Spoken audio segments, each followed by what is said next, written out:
سلام، وخت مو په خیر. زه یوسف خان لاله یم. د فرضي ډیورنډ کرښې په اوږدو کې د اسلامي امارت د ځواکونو پاکستاني سرحدي ساتونکو ترمنځ په جګړه کې 114 تنو ته مرګ ژوبله اوښتې ده. د اسلامي امارت ویاند ذبیح الله مجاهد په یو مطبوعاتي کنفرانس کې ویلي چې تېره شپه د دواړو خواو ترمنځ په نښته کې 58 پاکستاني سرتیري وژل شوي او 30 نور ټپیان. د پاکستاني ځواکونو 10 پوستې هم د اسلامي امارت لاسته لوېدلي دي.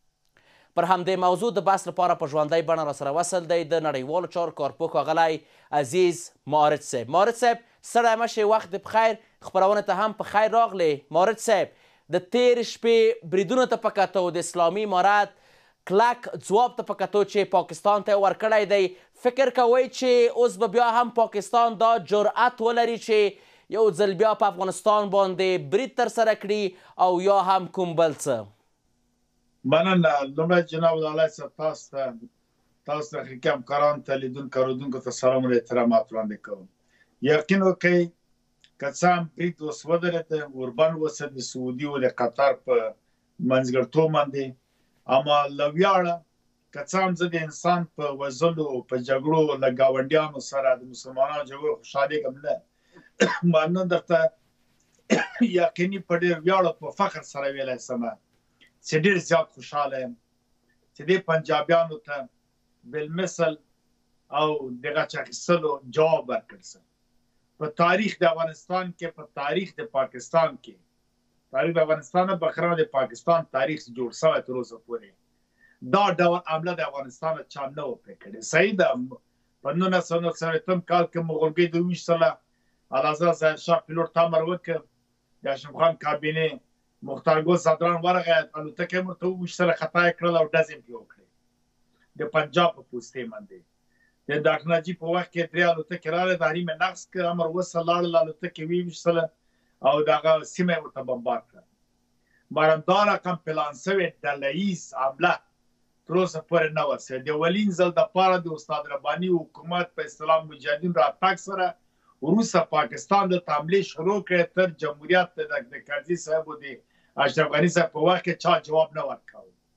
په دغه 4 کالو کې زه چرت کې وم چې ولې ډېر په کار وم په امارت باندې. تاسو ویډیوګانې اورېدلي چې کله کله به دوی د افغانستان په څنډو کې او ډز ډوز کاوه، خو بیا به ساتي د جواب ورکاوه، ما بې جوابه نه پرېښودل.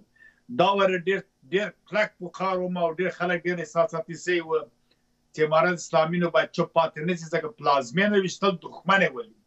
دا په تاریخ د افغانستان کې کابل پلازمینه یا ور د سقاو په وخت کې لوډوله کې انګریزانو ویشتله، یا ور په روسانو ویشتله، یا ور په 2001 کال کې امریکا کابل ویشته. دا څلورم وار و چې پنجابیانو دا جرأت وکړ. مخکې له دې نه په پلازمینه باندې چا جرأت نه وکړی او 4 وار خپل درس ولیده. نو دا ډله ییزه حمله باندې واقعا خوشحاله د ستاینې وړ ده. واقعا یو ډېر زبردست کار شوی. دا رسالت، مسؤلیت، مکلفیت دی حاکم نظام ده چې د خپل خاورې نه، د خپل حریم نه، د خپل اتباعو نه، د خپل استقلالیت نه، بشپړتیا د ځمکې نه باید دفاع وکړي او ویې کړه په هر وسیله چې وه. کم وخت وه که ډېر وه، که یوه غولکه باندې وه، که په توره وه، که په یو توپک وه، که په هر شته وسلې په لاس لرلو سره افغانان همیشه خپله دفاع کړې ده او پنجاب ته داسې درس ورکړ که بل واره د حمله وکړله، دا واره په 3 ورځو کې به اټک او په 5 ورځو کې به ټول پاکستان افغانان دي، ځکه تاسو مورال موږ ته معلوم ده. په 1901 کال کې هندوستان له 93,000 پوځیانو جامې وویستلې، داسې تصمیم کړله، په ګونډو یې کړله او همداسې نور موږ ته معلوم ده مورال د دې. بله خبر کوزه خوا پښتانه او بلوچان افغانان دي، هغوی موږ سره جګړه نه کوي.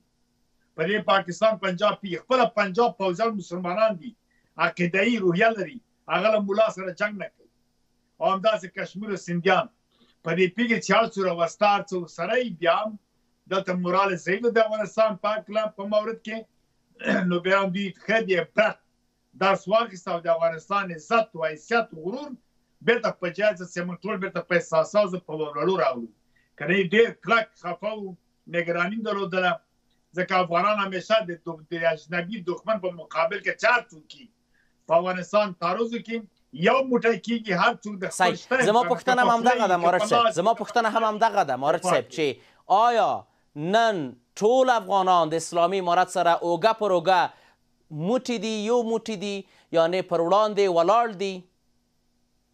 بالکل هر څو د دښمن په مقابل کې ما عرض وکړ خپل منځ کې موږ اختلافات لرو، هر څه څلور د خپل درنۍ کادا ته په کور کې اختلافات دي، په قوم کې می، په کلی کې می، په سیمه کې می، په وطن کې می، هغه جدا خبر ده. هر مملکت هر کورنۍ هر څوک په دنیا کې لري، اما د غلیم په وړاندې د پردي په وړاندې افغانان ټول یو لاس دي، ښځې دي او کنر دي، هر څوک په خپل شته امکانات یو په قلم یو په خوله یو په توره یو په منډه یو په اوبو ورکولو یو په واسطه جوړولو یو په لاره ورو یو ورته پول جوړولو په هر ډول چې دوی دا کار کوي. اوس تا داسې اوس مثلا په ګوته شمار یو څو بې غیرته لارو بر ګلخانان یا یو څه کسان چې مثلا چې نه ننګ معلوم ده نه غیرت منو ځکه خاوره د مور او د ناموس حیثیت لري، دا بې موره بې پلاره بعضې خلک پیدا کېږي چې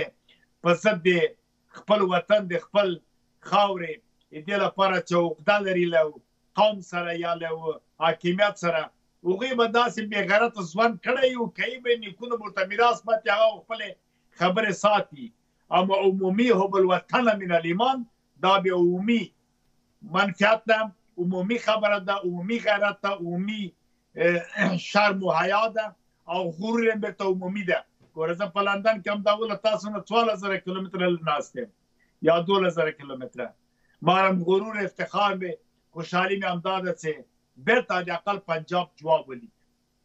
جواب یې له خدای دی هغه واقعي شهیدان چې دغه 9 نفره دي په خاوره په وطن په دفاع مشاسي، الله دې په مغفرت کې او فردوس جنت ورته نصیب کړي او ټپیانو ته موږ عاجله شفا غواړو.